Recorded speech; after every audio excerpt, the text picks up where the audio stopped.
Hello everyone, my name is Olivia and today we will be discussing the chemistry paper 5, May-June 2021, paper 52, and the code for the paper is 9701/52/M/J/21. Alright, so we're going to start with the first question.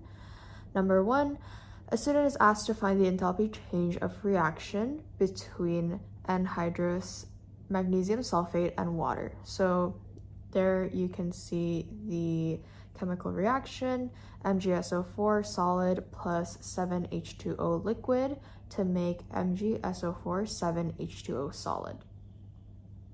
This enthalpy change cannot be measured directly. Predict whether the enthalpy change of this reaction is positive or negative. Explain the reason for your prediction. So the prediction is negative, and the explanation will be energy for bond formation is given off, meaning that it is an exothermic reaction, so it's negative. So for B, the student decided to do 2 separate experiments. Experiment 1 to find out the enthalpy change of solution of anhydrous magnesium sulfate, MgSO4 solid. 0.025 moles of MgSO4 solid are dissolved in 50 cm³ of distilled water. And in experiment 2 to find the enthalpy change of solution of hydrated magnesium sulfate, MgSO4 7H2O solid, 0.0250 moles, and dissolved in 50 cm³ of distilled water. So the results of experiment 1 are shown in the graph of the temperature against time on page 3. So we can see on page 3 that you can see the points plotted there. I have drawn the graph already, but before I did it, it was just the plotted points of the. So for I, draw and extrapolate the cooling curve back to 180 seconds. Determine the temperature change during this reaction. Okay, so the first step that you need to do for this is connect the plotted points. So you can see in my finished graph here that it is the one in blue, and then extrapolate. It asks you to extrapolate the cooling curve back to 180 seconds. So this means that you need to extend the graph. So you can see on the bottom of the graph at 19.5, you can just extend. You can sort of see it's blending in with the graph paper lines, but you can see that in brown, I have extended the graph at 19.5 on the y-axis to 180, 180 seconds there. And then for the top, you can just extend the this line over here. You can just extend this portion of the graph and just extend it going that way. So from there, you can find that it hits the x-axis at 180 seconds at 27.55. So once you get your details there, you can see in my graph that it's in red. Once you get that, you will just subtract your 2 values. So 27.55 minus 19.5, and that is equal to 8.05. So the temperature changes 8.05. And then for II, the anhydrous magnesium sulfate was not added when the timing started. Explain why. So this is to allow the water to equilibrate to room temperature. You want the water to reach at room temperature, because if it is cooler, then the reaction would happen slower. And if it is hotter than room temperature, then the reaction would happen faster. and so your timing would not be accurate. 3.01 grams 0.025 mole of anhydrous magnesium sulfate is weighed. Outline the next steps that should be taken in order to obtain the results in experiment 1. So write your answers in a series of numbered steps. So the first is to measure 50 cm cube of distilled water using a burette and transfer it into a styrofoam cup. The reason why you're using the burette is because it is the most accurate. And you're putting it into a styrofoam cup because it is an insulator. So number 2, use a thermometer to measure the temperature of the water every 30 seconds. This is to make sure the water is at room temperature. So reflecting back to question II. And then number 3, add MgSO4 at 180 seconds. So this will be the start of your reaction. And then number 4, stir and measure the temperature until 480 seconds. So I think that it is pretty self-explanatory. You can see from the graph that it is added at 180 seconds. And so your temperature will increase and then it will slowly decrease. Alright, so for CI, a student realized that when dissolving 0.025 moles of MgSO4 solid, the amount of water present in the compound alters the total volume of water used in experiment 2.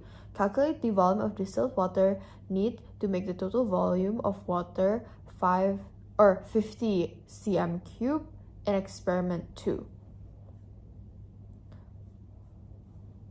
Okay. So we can see that the hydrated MgSO4 already has the water here. So now we are going to calculate the water and giving your answer to the nearest 0.05 cm cube. Assume that 1 cm cube of distilled water has mass 1 gram. Alright, so this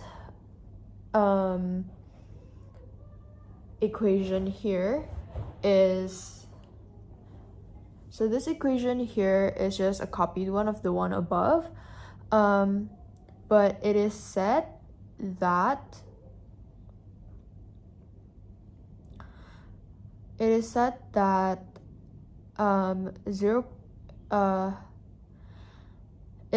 the number of moles of MgSO4 7H2O is 0.025 here. And so because this is only 1 and this is also only 1, you can reflect it here. So 0.025 of MgSO4, and you can times that by 7 to get the number of moles of the H2O. So you can use the formula mole equals to mass over mR to find the mass of water. So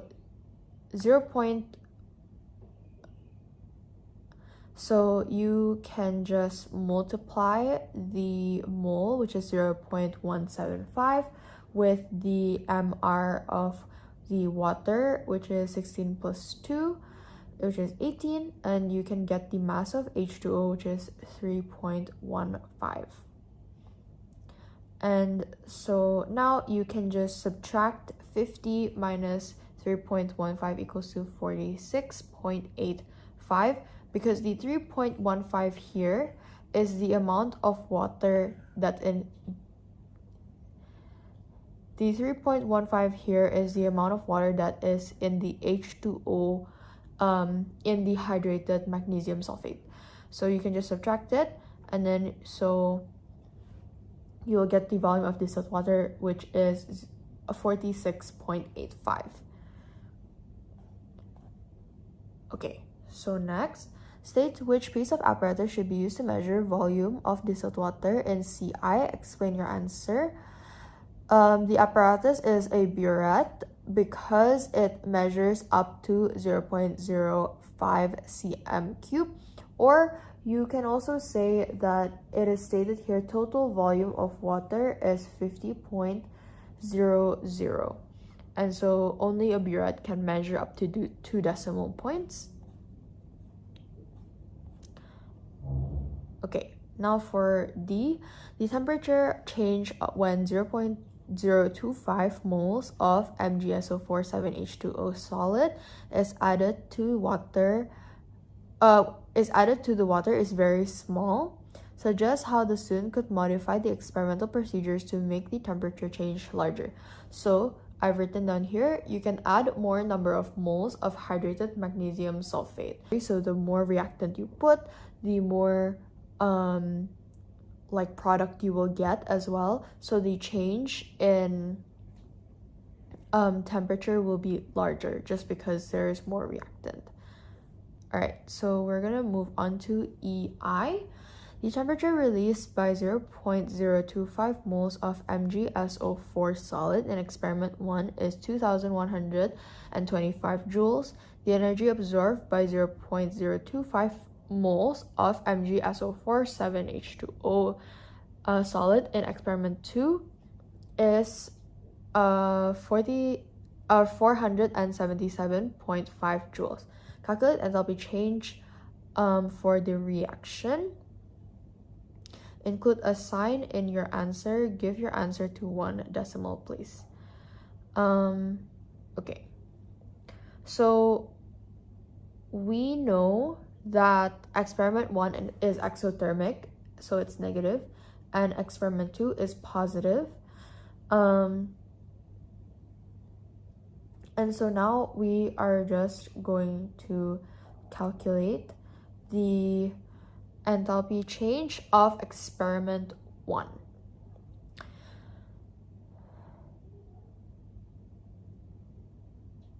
So enthalpy change for experiment 1, you can just divide the energy given off by the number of moles, and you will also divide it by 1000 because the answer they say here they wanted in kilojoules per mole. So you can just calculate negative 2,125 over 1000 times 0.025, and that will give you negative 85. And then enthalpy change for experiment 2 is, you can write here positive, just so you will remember, positive 477.5 over 1000 times 0.025, you will get 19.1 positive. Enthalpy change of the reaction is enthalpy change of 1 and enthalpy change of 2. And so you can just write negative 85 minus 19.1, which will give you negative 104.1 kilojoules per mole. So that is your answer. All right, and the next one. The student noticed that some MgSO4 in experiment 1 is left undissolved state, and explain the effect this would have on the value of enthalpy change for the reaction in experiment 1.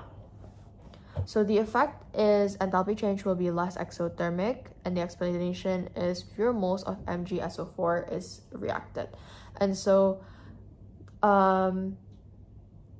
if your MgSO4 is undissolved, it means that it does not react fully, meaning that less energy will be given off. It is the same logic as adding more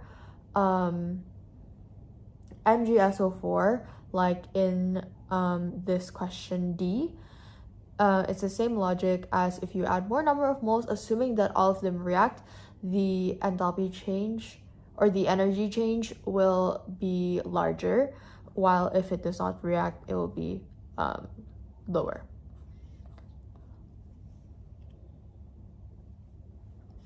All right, so moving on to question 2. A student is asked to determine the acid dissociation constant Ka for butanoic acid, CH3, CH2, CH2, COOH. The student is told to measure the pH of 8 buffer solutions containing butanoic acid and the salt sodium butanoate. The salt provides butanoate ions as its base. So you can see there that the Ka formula is given. So the Ka formula is given there. So each buffer solution contains different ratio of acid to salt. Each buffer solution is prepared by mixing different volumes of distilled water, 2 mole per dm cube of butanoic acid and 2 mole per dm cube of the sodium butanoate. So for A, pure butanoic acid must be kept away from naked flames. Explain why. It is because butanoic acid is flammable. For BI, what is the maximum volume of a 2 mole per dm cube solution that can be prepared using 55 grams of sodium butanoate? All of the ARs there are given, so you just need to find the number of moles. So they have given 55 grams, so you can use mole equals mass over MR, so 55 grams over the MR, and if you calculate that, that will give you 0.5 moles. And then you will use the formula for concentration, which is concentration equals to mole over volume.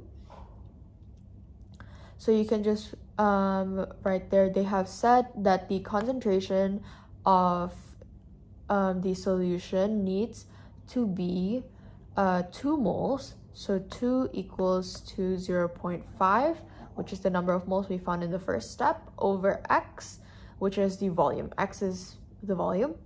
So if you calculate that, X is equals to 0.25 dm cube. The answer wants it in cm cube, so you can just times that by 10 to the power of 3, and you will get 250 cm cube. All right, so the next question. A student is given 55 grams of sodium butanoate in a beaker. Describe the next steps the student should take to make a 2 mole per dm cube solution of the volume calculated in BI. Give the name and capacity of any key apparatus which should be used. Write your answer in a series of numbered steps.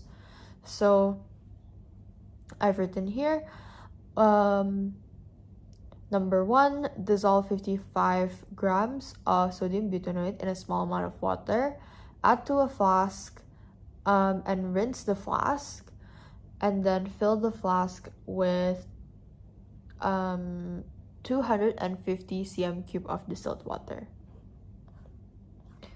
All right, so for continuing with I, complete the table to show the volumes of sodium butanoate and distilled water that should be needed to provide the stated number of moles of butanoic acid and butanoate ion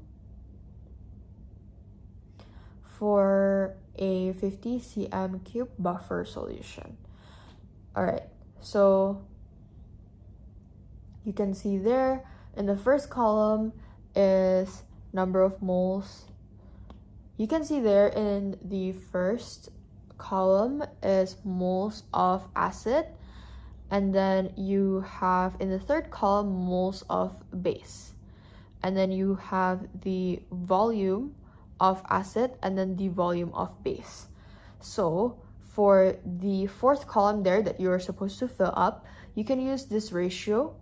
Mole of acid over volume of acid equals to mole of base over volume of base. And so because you are trying to find the volume of base, you can just divide the mole of base with mole of acid over volume of acid. Or if it's confusing, if what I'm talking about is confusing, then you can just use the formula that is written down on my screen here, and you will get for the column, the fourth column, 2.5, 4.0, 5.0, 12.5, 25.0, 25.0, 25.0, and 25.0. And then for volume of distilled water, so you will use the formula 50 cm cube minus volume of acid minus volume of base. And this is because it is stated in the question that they want total volume to be 50 cm cube. And so distilled water is just added to make it into 50 cm cube. And so you will get 22.5, 21, 20, 12.5, 10, 20, 22, and 23. All right, so for C, the pH of each buffer solution is measured. The value of the pH is recorded in the table along with the number of moles of the butanoic acid and butanoic ion in each 50 cm cube solution of buffer. Complete the table. Give your values of negative log concentration of acid over concentration of base to 2 decimal places. So you can see here on the table that the first column is mole of acid and then mole of base. And then they also already have given you ratio of acid over base, or ratio of concentration of acid over concentration of base. And so you can just easily do negative log, you can input it into your calculator, negative log over the ratio here.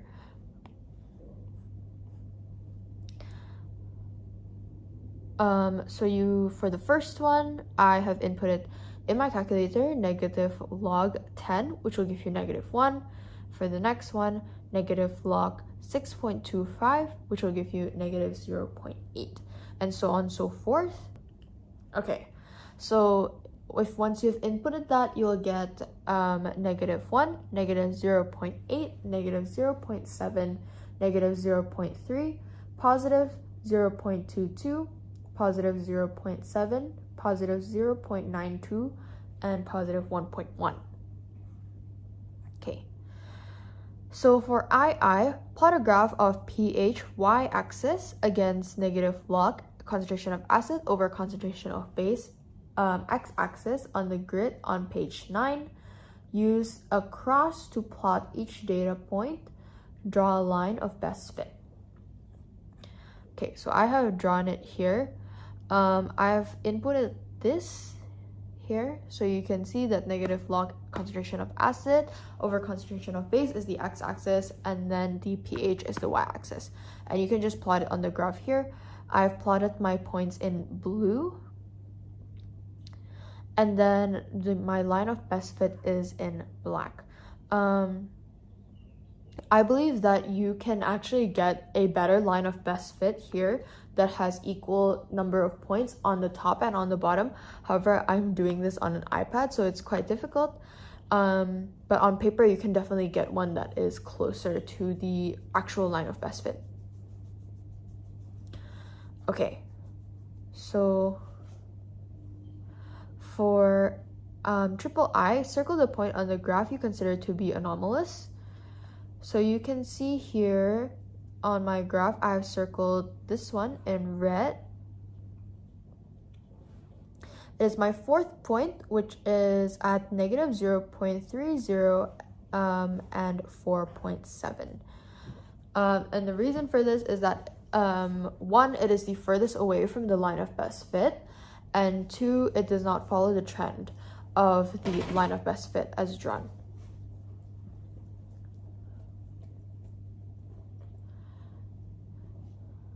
Okay, so just one reason why this anomaly may have occurred during this experimental procedure: assume no error was made in recording the pH.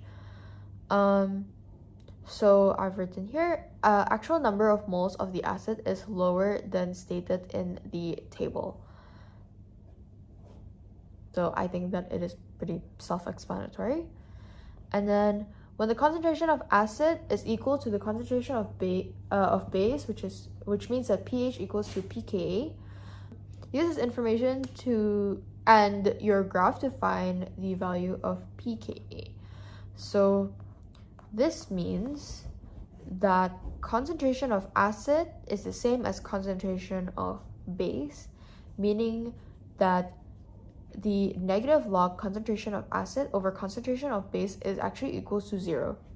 And so you can just draw the line from here, from 0 here, and you can just draw the line until it hits the line of best fit, and then you can reflect it onto the y-axis.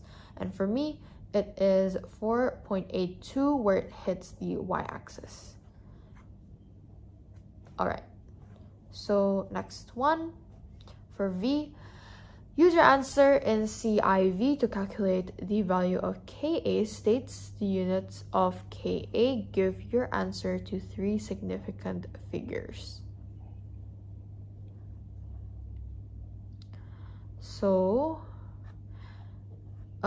we have said that our pKa value is 4.82, and it is given the formula here, pKa equals to negative log Ka.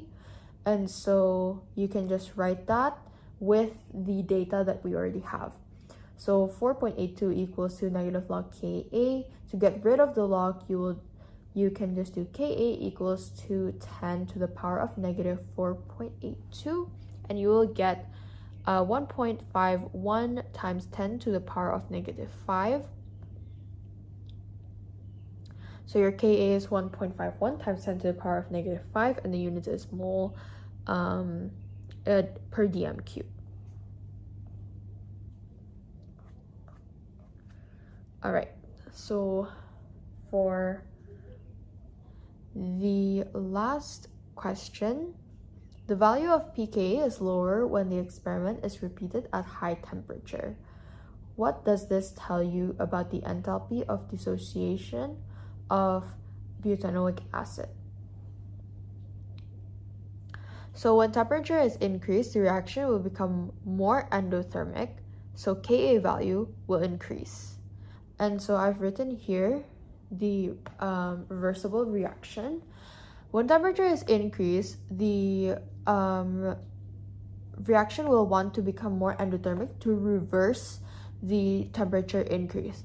So the forward reaction will be more, meaning that concentration of the ion,